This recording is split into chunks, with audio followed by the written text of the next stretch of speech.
Let's begin by defining a variable called myList, and we'll set it equal to the numbers 1, 2, 3. So here we can see that a list is defined by these square brackets, and then we have every object type separated by a comma. We just created a list of integers, but we could have also created a list of mixed object types. So the first one could have been a string, the second one could have been a number or a floating point, and this list has no problem. So we can see Python lists are very flexible in the data types they can hold. And if we ever want to check the length of a list, just like we could check the length of a string, we just use the len function that's built into Python and then pass in my list, and it returns back how many elements or items are in that list. So here we have 3 items, string 123.2. Now, just like a string, because a list is an ordered sequence of elements, we can use indexing and slicing. And this works just like a string. So let's show you what I mean by that. I'll say my list is equal to, let's say 1, 2, 3, run that.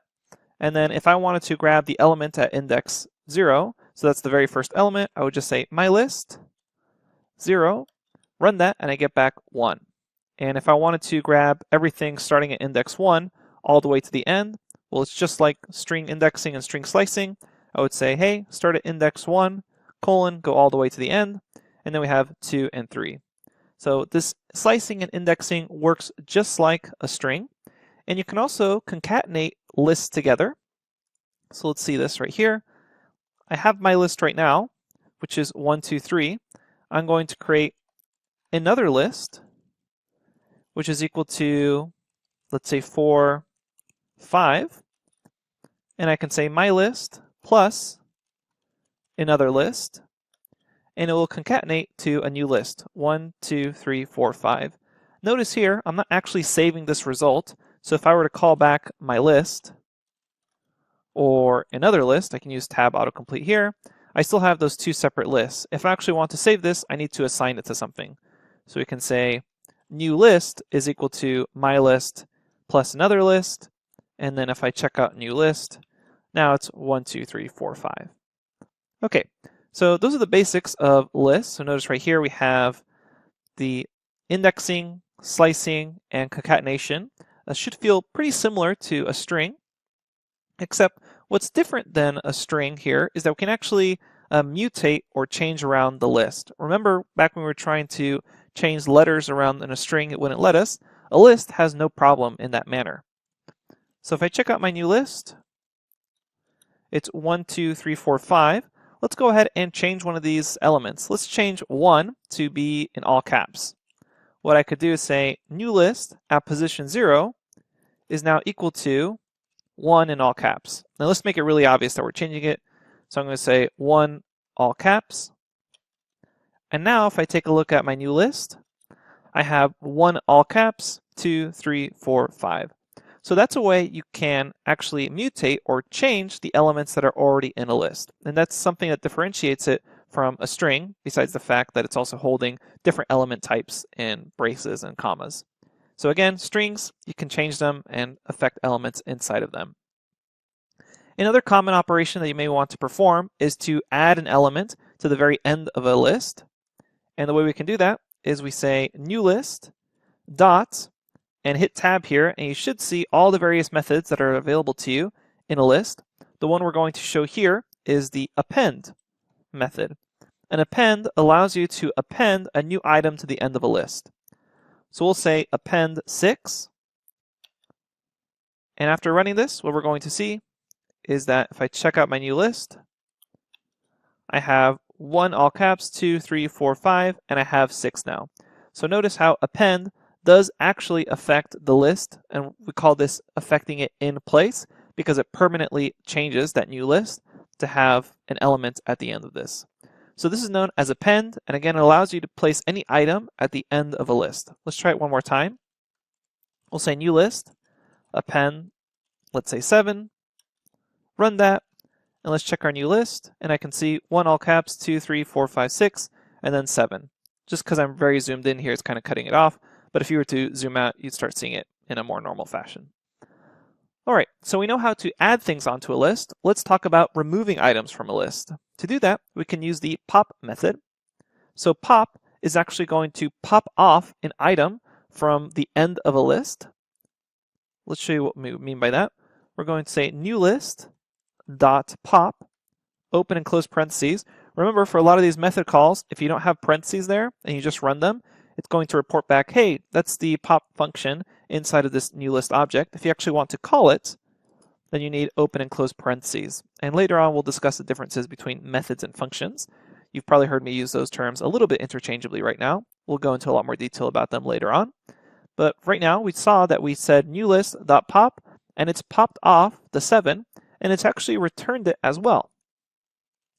And if we take a look at what new list is now, it no longer has the string 7 in it. Now it just goes up to the string 6. So let's actually save the result of a pop.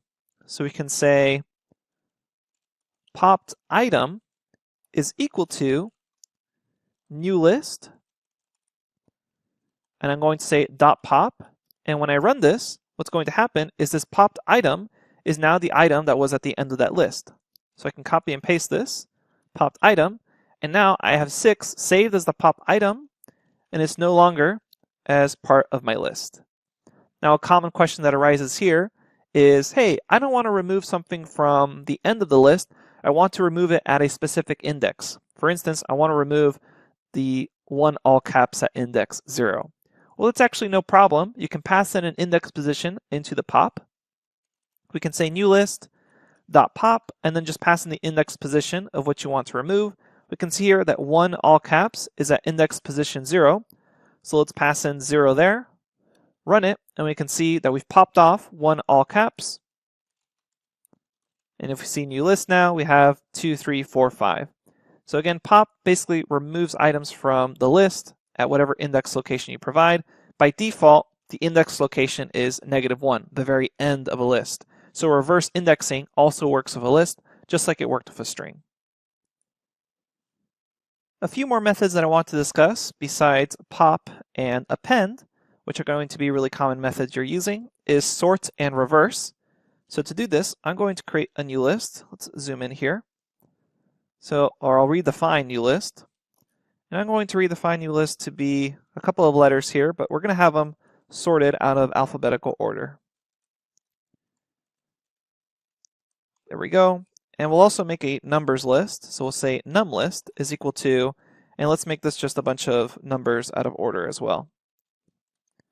Okay, so we have 2 lists. If we ever want to sort these lists, what we can do is call the sort method off of them. We can say new list, sort, and you can use tab autocomplete to do this, open and close parentheses, and this is actually kind of a special in-place method because it doesn't actually return anything. Instead, what it's doing is it's going to sort new list in place, meaning that it doesn't return anything. Instead, when you call back new list again, it's now sorted in alphabetical order, A, B, C, E, X. And that's an important distinction to make because a lot of times beginners will do something like this. They'll say, oh, my sorted list is equal to new list.sort. But what's going to happen here is because new list.sort occurs in place, it doesn't actually return anything for you to assign. So when you call my sorted list, you get back nothing or none. And you can actually check the type of this, and it's going to say that it's a none type. And what none type is the type for a none object. So there's actually a special object in Python called none. Notice the capital N there. And this is just something you can use to indicate no value. And a lot of times people hold it as a placeholder, but really what it is, it's the return value of a function or a method that doesn't actually return anything. So it's a common default return value for functions that maybe search for something and may or may not find it, for example. So that's an important distinction to note here, that when you're using this .sort method, it's actually occurring in place, so you're not going to be able to reassign the result to something else. Instead, if you did want to do that, what you'd have to do is say new list.sort, and then say my sorted list is equal to new list. And then when you run that, you can have my sorted list.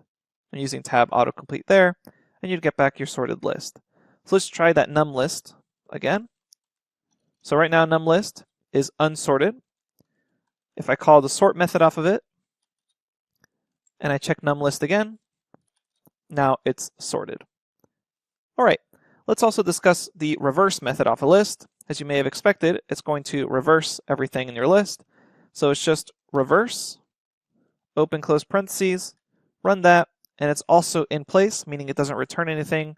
And when you call your reverse version of your list, now you have 8, 4, 3, 2, 1. All right, that's really the basics of lists. And the most important methods to understand are the append method and the pop method, as well as the sort and reverse method. And just like strings, we're able to perform indexing and slicing. So if we come back up here, we're able to say indexing as well as slice notation like up here. So that works just like you would expect it to work as it did in strings. The only thing to note here is, unlike strings, we're able to do reassignments like we did up here with a list. Okay, that's the basics of a list. Coming up next, we're going to discuss dictionaries. I'll see you there.